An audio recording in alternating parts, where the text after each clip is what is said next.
Okay, guys, today we're doing 3.5 horizontal motion. I decided to record this one because I know that it is one that people find difficult. Okay, so let's start going through it here.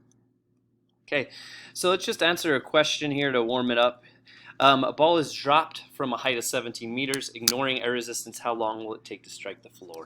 Okay, so I'm going to walk through it real quick because the reason why I'm asking this as a warm up is because it's going to be very important to do it, to be able to do this for the horizontal motion. Okay, so it's dropped from a height of 17. So we know that the initial height was 17. We know that the final was 0, right? We know acceleration of gravity is negative 9.8. And since it was dropped, we know that our initial velocity is 0. Yeah, our initial velocity. And it wants to know how much time will it take, right? So there's our givens, there's our unknown. The formula you would use based off of this would be the second formula, x equals x naught plus v naught t plus a half at squared, right? At squared here. Okay, and if you notice, what you have here is you have this is 0 equals 17 plus your initial velocity is 0, right? So 0 times anything makes it disappear, so this whole term disappears. And then all we have is a half times negative 9.8 times t squared, right? So a half, sorry guys, my pen's messing up here, times negative 9.8 times t squared. And you can either go about using your calculator, solve that, or go about solving it by hand. Here, and you know what? I'm going to use that exact same thing. Here, let's do it by hand real quick, and then I'm going to show you something. So you would subtract 17 over, right? So it'd be negative 17 equals a half times negative 9.8 times t squared. Okay, you would multiply by 2 over, right? So you'd have 2 times negative 17 equals negative 9.8 times t squared, right? Okay, let's take it on up over here. Okay, so then we could divide by negative 9.8, right? So we'd have t squared equals 2 times negative 17 divided by negative 9.8. And then last thing you have to do to solve for t is just square root it, right? So here, let's square root this. And then you can plug that into your calculator and get yourself an answer. So let's see what this answer here is. Square root 2 times 9.8, 2 times 17 divided by 9.8. It comes out to an answer of 1.86. Yeah, seconds, 1.86 seconds. Okay, now look at this formula here. This is whenever something is dropped for free fall at some height. Okay, look at what this is. This is your height, 17, yeah, and then right down here is your gravity. This formula will always work for anything that is dropped in a free fall. Okay, so 2 times your height divided by the gravity. Yeah, that formula is just a quick and easy way to always use to calculate the free fall time. But setting up the equation, I believe, is probably the best way to go about, because you do have the formulas that you have throughout the entire test, right? So if you might forget this formula, but these you can't forget because there's literally a paper asking you or giving them to you. Okay, so let's read the next one here. If you drop feathers or a piece of paper, would that change the time? I meant to put if you drop like a bowling ball or something and a piece of paper. So it wouldn't matter as long as air resistance is being ignored, right? Which in this case it is. It says up there at the top that we are ignoring air resistance. So it doesn't matter what you drop right now because we're ignoring air resistance. If you did not ignore air resistance, then the feathers or a piece of paper or something would be affected with air resistance, right? And it wouldn't fall very fast because air resistance is keeping it from falling very fast. Okay, let's go to the next slide here. So we're just going to think about this, give it your opinion, and I'll tell you the answer. A bullet is shot horizontally out of a gun at a very fast speed, and at the same time another bullet is dropped. So which will strike the floor first? So here, let me draw a little picture here. So one bullet is being shot horizontally to the floor. Okay, here's the floor. And another bullet is being dropped. Okay, so this one's going to fall straight down. Okay, if you shot a bullet horizontally or dropped it, which one would strike this floor first? Okay, this one right here or the one way over here? Would it strike the floor first? Okay, so I'll give you a second to think about it. Okay, guys, so which one would strike the floor first? So the answer, so I mean, most people answer that the bullet that's dropped would strike the floor first. But the actual answer is that they would both strike the floor at the same time, okay? And here's why. This bullet that was shot, it was shot horizontally. So that has nothing to do with the vertical component of what's going on. So what's moving it vertically, that bullet after it's shot, what's moving it vertically is gravity, yeah? And it's the same thing with this other bullet that's being dropped. What's moving it vertically is gravity. So gravity is the only thing moving this bullet that's being shot or the one being dropped. Gravity is the only thing moving it downwards. Okay? So gravity would react on both of them the same way. Okay? So they would both hit. So which would strike the floor first? They would strike at the same time. Teachers that are going to beat the students in volleyball, we will be starting. Sorry, guys. About 20 minutes. You can make your way over to start. So they would strike at the same time. That's something that you need to know. This includes Ms. So let's go over here to a problem. Nurse Cardenas. Okay, so let's just start off with drawing some velocity vectors because the AP exam loves to do these. Okay, I know I'm kind of blocking it on this one here. Let's see where I could put me. Okay, let's do it right here. Okay, so drawing the velocity vectors on this one being thrown horizontally. Okay, this is what I want you to know. This one being thrown horizontally. Okay, now here's the thing you need to know about horizontal motion. Once it's tossed, okay, like let's say it's thrown with some velocity, like let's say it's 5 meters per second or whatever. Okay, horizontally, the only thing that would ever accelerate it or decelerate it is air resistance. Okay, once it leaves your hand, it's going to continue moving 5 meters per second this whole time. So each one of these velocity vectors, you would want to draw them with the exact same length because they should all, if it started out with like a 5 meters per second, they should all be 5 meters per second. Okay, and what we gained from this one over here, from velocity ones that we've drawn several times for a free fall, starts at 0 vertically, right? And then it begins to get a little bit of velocity. And then as it accelerates downwards because of gravity, it gains more and more velocity, so that vector would increase, right? Well, that exact same thing should be happening here vertically, okay? So it would start with a 0 vertical velocity.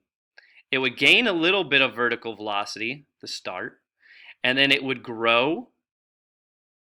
It would grow as it falls down and grow and grow as gravity accelerates it down. So vertically, the dropped object and the one thrown horizontally have the exact same vertical velocities and things going on. So if you were to look at the vertical portion of a horizontally thrown ball, all the graphs would look the exact same as a free fall.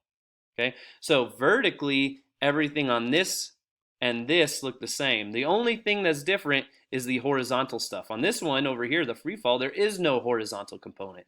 On here, the horizontal component never changes. Okay, so let's do an example here. Oh, I still have the graphs first, okay? So let's look at the graphs. Okay, so let's call these the vertical graphs. And let's call these the horizontal graphs, okay? So the vertical graphs. So let's just look back real quick at this. So vertically, vertically, what's happening here vertically is the same thing that's happening on the free fall, right? So let's do those graphs based off of that. So the position starts at some high position and works its way down to 0. Yeah. So this would work the exact same way as a free fall problem, where it would look something like that. Okay. Now the velocity, vertically, it started at 0 vertically and then gained velocity as it fell. And remember, gravity was the one that did that. So on this one, it would start at 0 and then it's going to go negatives, right? Because it's going downwards, but it's increasing in velocity or speed, we might say. like this. And we know that this slope, the thing that's moving it, is the slope is equal to gravity, right? The slope is equal to g. Okay, now the acceleration vertically, the only thing moving it vertically was gravity. So we know that that is negative 9.8 meters per second squared. Now we have drawn those graphs several times because this is this exact same thing as a free fall, right? Free fall. It works for free fall or horizontally thrown, okay? Horizontal motion. This is how the vertical of a horizontal motion will look. Now let's look at the horizontal component of this stuff, okay? So let's look at that same thing back here. Remember, horizontally, the velocity never changes. It's always whatever it said. So how about we start with the velocity graph? It would start at some velocity, and it would never change. It would stay that constant velocity until it ran into the floor, yeah? So like whether that be 5 or whatever it is, it would stay like that. Okay, now, if the velocity never changes, let's look at the acceleration graph. If the velocity never changes horizontally, what was the thing accelerating it? There was nothing, right? It just stayed 0 the entire time. There was no acceleration. So we know the velocity graph, we know the acceleration graph.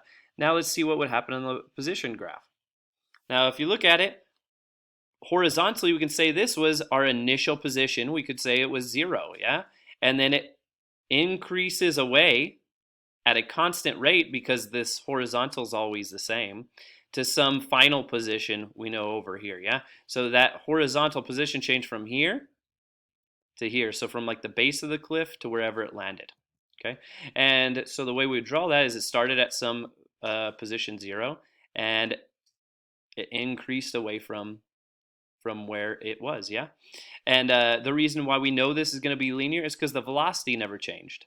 So the slope of this, remember the slope of a position time graph should be equal to your velocity. So since the velocity never changed, the slope should be equal to the velocity. So if it's like 5, this slope should be 5. Okay, so it was like increasing away from it at like 5 meters every 1 second or something like that. So there's your vertical and horizontal graphs for a horizontally thrown object. Okay, now we got an example problem. Okay, so I think I have 1 or 2. I think I have 2. Okay, a ball is thrown horizontally off a cliff that is 21 meters tall. So we know that the initial position was 21, and I can draw out a little picture right now. Okay, and what you're going to do on these, okay, is you're no longer just writing givens for one side. Okay, you're going to be writing the givens for 2 things. You got your vertical stuff and you got your horizontal stuff because they're completely different things, right? Horizontally, the velocity never changes. So horizontally, it doesn't have an acceleration. We already know this, and this is going to be on all horizontal motion things. Once it's thrown, once it's let go, there is no acceleration, so the acceleration is 0. Yeah, that's something we just know. And we know vertically, we know the acceleration is going to be negative 9.8, right? Okay, and we know that vertically it started at 21. Now, horizontally, we said that point at which he lets go of it, we were calling that 0. Horizontally, it started at 0. But vertically, it started at 21. Because we got 2 things going on now. We got vertical things going on, and we got horizontal things going on. Okay, and it was thrown with a velocity of 11 meters per second. And what we want is how far did it travel horizontally? Now this, if the ball was thrown with a velocity of 11, it should say it was thrown with a horizontal velocity of 11, okay? So that's something we're going to know here, that this is 11 meters per second, okay? That's the horizontal velocity. And remember, that never changes. It's 11 throughout the entire time of its motion until it like runs into the floor. Okay, so we know, and then we know the velocity for that side. Okay, now we know that the initial position here was 21. We also know that it hits the floor, right? So our final position should be 0. Okay, so looks like that's most of the stuff we know here. Oh, and it was thrown horizontally, right? So the horizontal velocity was 11, but remember the initial vertical velocity was 0. And if all this kind of is making no sense, watch, let's draw a little picture here. Let's say this is the cliff, it's 21 meters tall, and you have a person up here at the top. they're going to throw this thing horizontally at 11 meters per second. Yeah? So that means vertically, it started with no velocity. That's why I put that there. Vertically, there was no velocity. Only horizontally was there a velocity. Vertically, the thing that's going to make it move is negative 9.8. If there was no gravity, this thing would just fly straight. It would never go downwards, right? It's kind of like shooting something in space. It would just fly straight. It would never go down towards anything else, yeah? So we know that there is a gravity. It's negative 9.8. We know that the initial position vertically was 21. We know that the final position is going to be the floor, which we're going to call 0. Okay, and it says, how far did the ball travel horizontally? Okay, so in order to do this, it's going to be a two-step problem, okay? So step 1, and let me show you why it's going to be a two-step problem. We want to see how far it went horizontally. So we want to get, and my pen is frozen, obviously. Okay, here we go. We want to get the horizontal position here. This is what we want. We want to figure out how far it landed from the base of the cliff. Okay, we'll call that x. And I'll put a little h on it, so it'll be like the horizontal distance. Okay, we want to figure out what that is. Well, think about this. Look at the 3 kinematics equations. Every single one of the 3 kinematics equations has acceleration in it. So since there's no acceleration on this horizontal side, it kind of makes it so all those equations come out to being nothing. They don't really work too well. But what you can use on this horizontal side, since there's no acceleration, is the old formula you learned in physics. So this entire column, this is the formula you use for it. Velocity is equal to distance divided by time. Because this doesn't include acceleration. It's just distance divided by time. On this vertical one, you use the kinematics equations, the big 3 kinematics equations. Okay? Now look at this. If I want to do this, if I want to figure out how far this one went, I know the the horizontal velocity. I want to figure this out, right? This is my distance. And so all I need is time. But here I don't have time. So what you're going to have to do is go over the vertical stuff and figure out what time is. Because the time, whatever time it is vertically, is the exact same time it would be horizontally. So we need to figure out how much time it took to fall from here, to the ground floor over here. We need to figure out how much time that is. Now remember, whatever is going on here, it's the same thing as like a free fall problem, like I did for the warm-up. So looking at this is going to look exactly like the warm-up we did. Step 1 is going to be calculate time, find our time. So look at this and see what formula you could use, and it's going to be that exact same one we used for the warm-up. So V naught T plus a half AT squared. Okay? Now, look at everything that we have here. So our final position is 0. Our initial position was 21. Our initial velocity was 0, right? It was dropped. So this whole term, just like in the warm-up, disappears. Plus a half, negative 9.8 for the A, because it's gravity, times time squared. Yeah, and you just use your calculator, solve for T. So I'm going to do that in my calculator real quick over here. So it's going to be,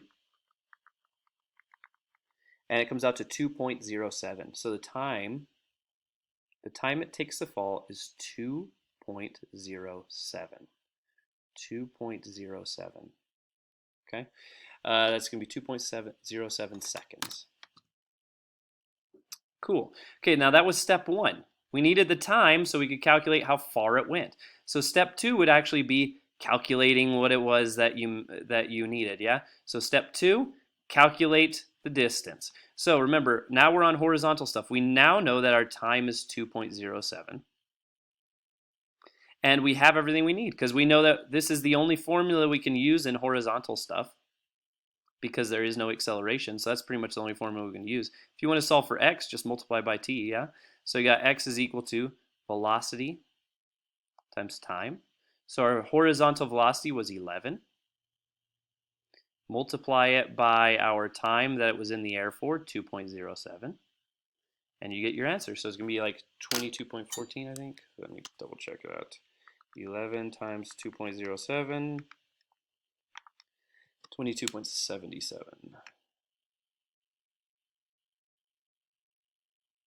And that's how far it went here. It went 22.77 meters. There we go. Okay, so I do have an example 2 on here, except we're already at 20 minutes, so I'm going to end it there. The example 2, it's this exact same thing. You got to go through 2 steps. You always got to find your time first for a lot of these. Okay, and then on the second step, I just ask you for the time instead. Please report to the volleyball game. Good luck.